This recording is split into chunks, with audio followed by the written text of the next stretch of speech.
Okay, so for the first talent we have Dark Regeneration, and it's actually amazing cooldown. We actually wanted a really good, like a superior survivability cooldown, and it's really great. Not only it heals us for 30% over 12 seconds, which is 2.5% a second, it also increases our healing that we receive by 25%, which stacks with the Fell Armor baseline 10%. So right now I'm popping it and it heals me for 10%, and I'm gonna pop my Hellstone and look at the HUDs. I'm getting healed by 39k a second here, and I'm life tapping, and I'm still tapping myself off even by spamming life taps. It's a great cooldown overall. When your healer gets his hit, it really works great with the other HUDs because it does increase all the healing taken. In the duels, if you take that with the Glyph of Hellstone, you literally will tap yourself up maybe like once, 1.5 times.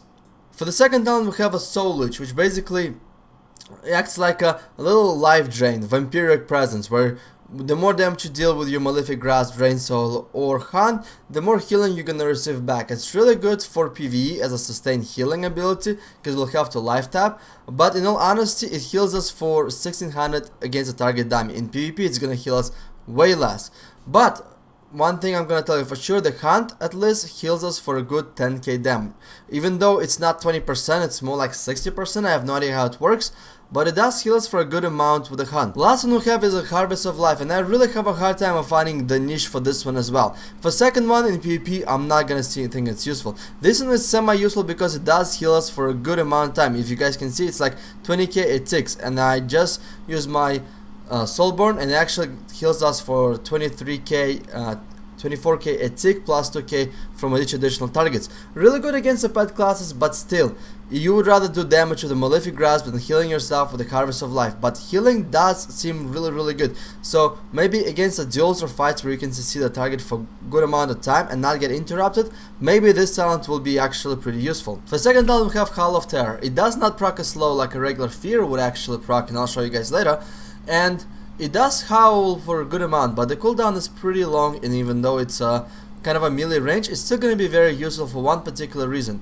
I'm gonna have this DK start attacking me, and you guys look at the cooldown. The cooldown is gonna be reduced every time they attack, which even says in the ability itself. It's a great cooldown overall, especially against the melee Glyphs, against a team that is reliable on just synergizing and trying to kill that person by completely connecting to it. Next one we have is a Death Skull, which is superior, a far superior cooldown when it comes to dueling, and it has its own niches. The main niches is actually healing, not the CC portion of it. As you guys see, it heals me for about 64.8 thousand HP, which is roughly 65k HP. It's a great cooldown, guys, for dueling, and it also doesn't share DR with the Fears like it because it's a horror effect. It's also a really nice cooldown when it comes to Blood Fear. Blood Fear somebody, you lose 10% HP, Death Coil, and you gain even more HP back. Shadow Fury. Shadow Fury is the next talent, and it's amazing.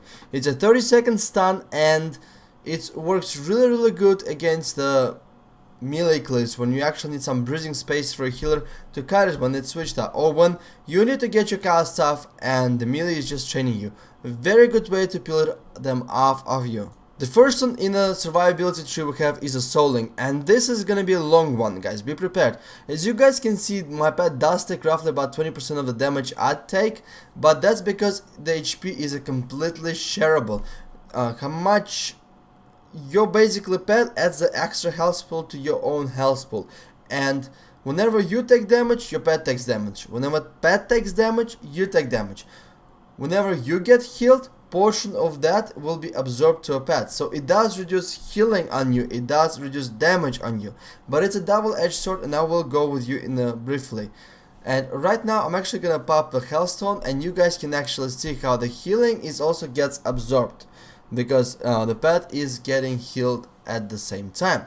So against the dot class, against the melee Glyphs, this is probably not the most efficient spell, because you will be double dipping in terms of taking damage. But on the other hand, if you will have a Resto Druid, for example, the classes that can put a rejuvenate on you and put rejuvenate on pet, you will also be double dipping healing. As you guys can see, I am basically healing for a really good amount. Let's say if Rejuvenate heals me for 10k, 2 of that will be transferred to pet.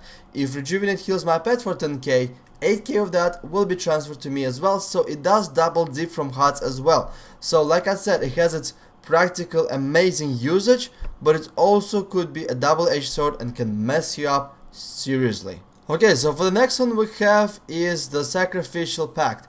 It's basically your pet sacrifice half of its HP, which is roughly about like 80k, and it puts a 180k absorption on you every 1 minute.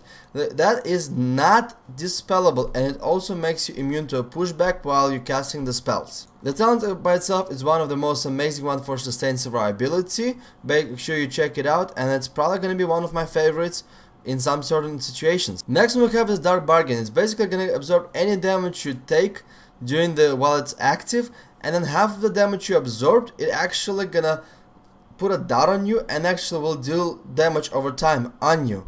But here's a secret, guys, with a Dark Bargain. And even though it does pretty hefty damage on you while after you absorbed it, if you pop your Twilight Ward, it will actually absorb all the dot damage from the Dark Bargain that you absorbed, because it's a shadow damage absorption. It's actually baseline damage absorption. Next talent that we have is a Blood Fear, and it's the talent that makes people cry, and it's a great talent, don't get me wrong, but it also has its pluses and minuses. First of all, it costs HP. The second of all, with the Blood Fear, even though it's an instant cast fear and a guaranteed CC, it also, there's a double-edged sword. Because these spells can easily dispel it, that means that if you're trying to peel with your fears out, after your Blood Fear gets dispelled, you cannot peel anymore with the fears. But it's still very overpowered when it comes to CC on the enemy healer in 3v3 matches. Next one we have is the Burning Rush. Gives you 50% movement speed, but takes 5% HP away. It works really good with a Soul Burn Portal, because it does give you extra freedom on that stance on top of the sprint. It does take a good amount of HP away, so you won't be able to have it all the time.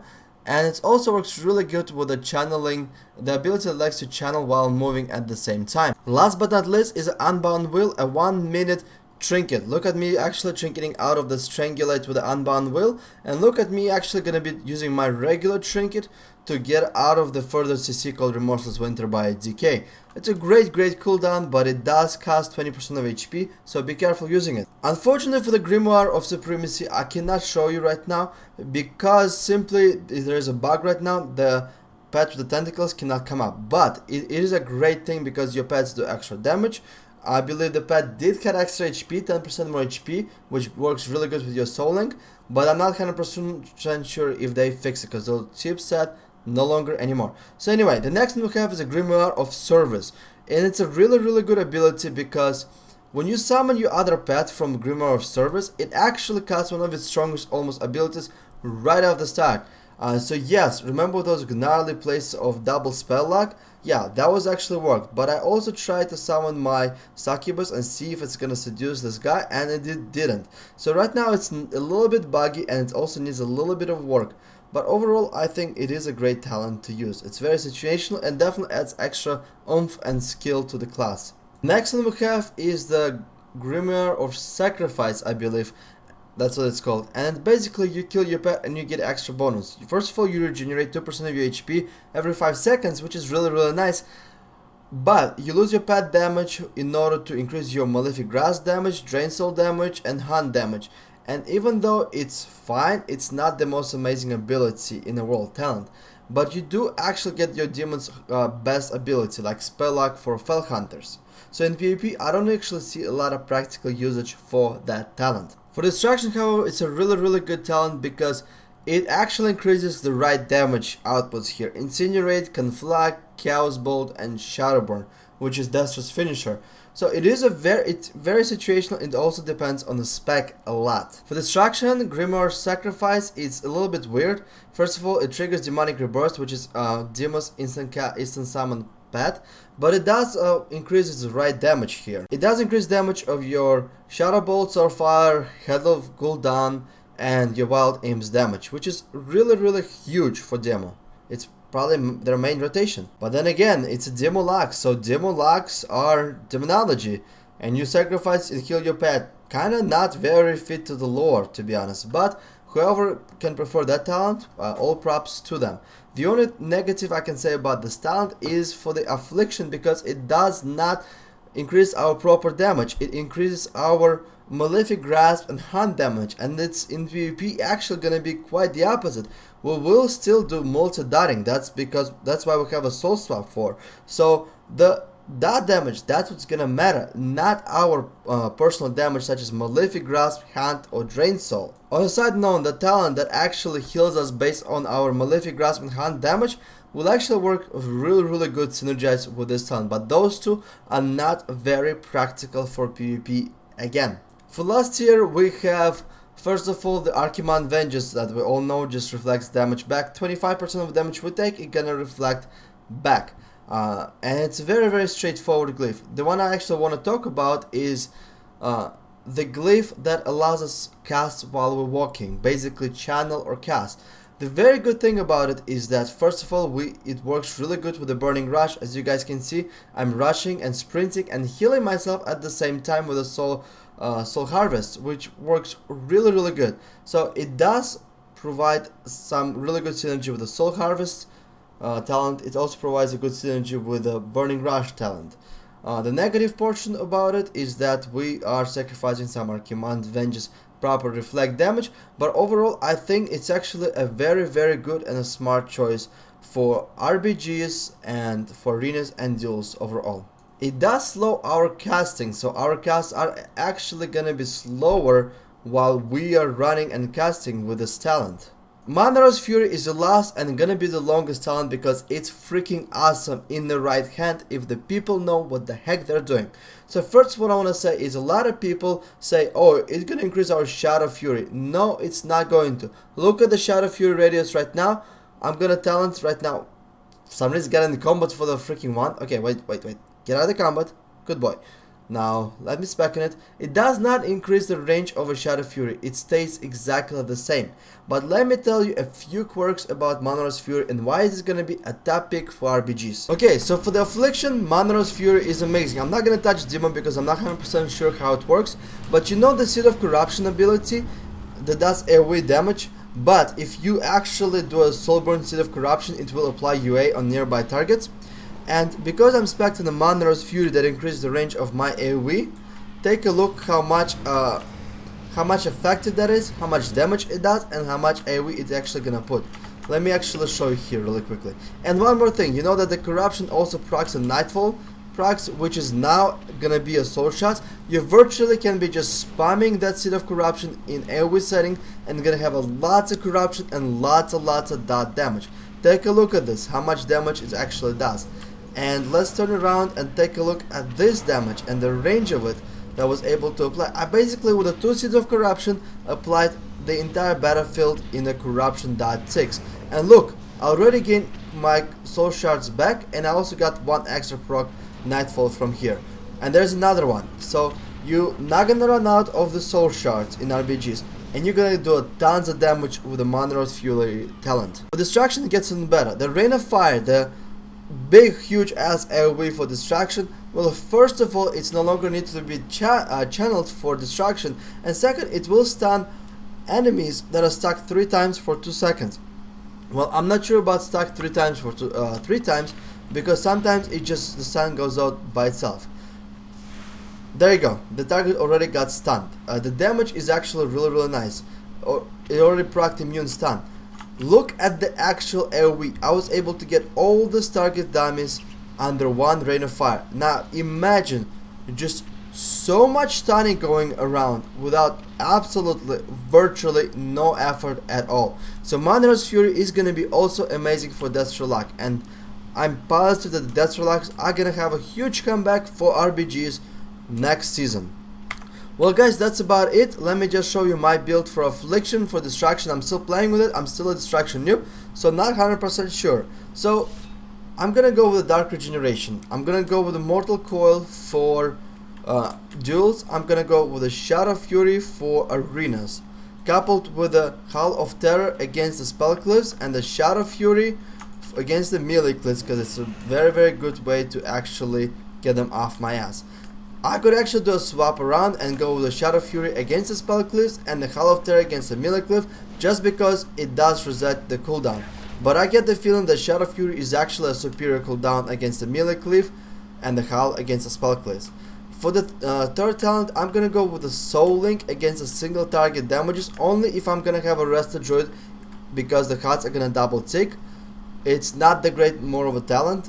I'm gonna go definitely with a Sacrificial Pact, because just the baseline of how much damage you're gonna absorb, it absorbs 327k damage, which is a lot. Just that fact, it's actually really amazing. And even though Dark Bargain does look nice, I think it actually falls short when it comes to overall survivability over a consistent period of time.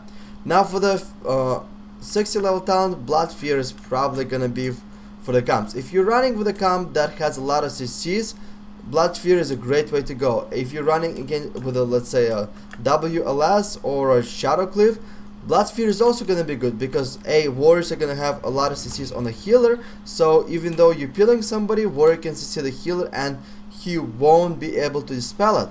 But for a Shadow Glyph, it's gonna be amazing, because every time DK can grip, the luck can fear it. I'm gonna go Burning Rush if I'm gonna be trained too much by melee Glyphs.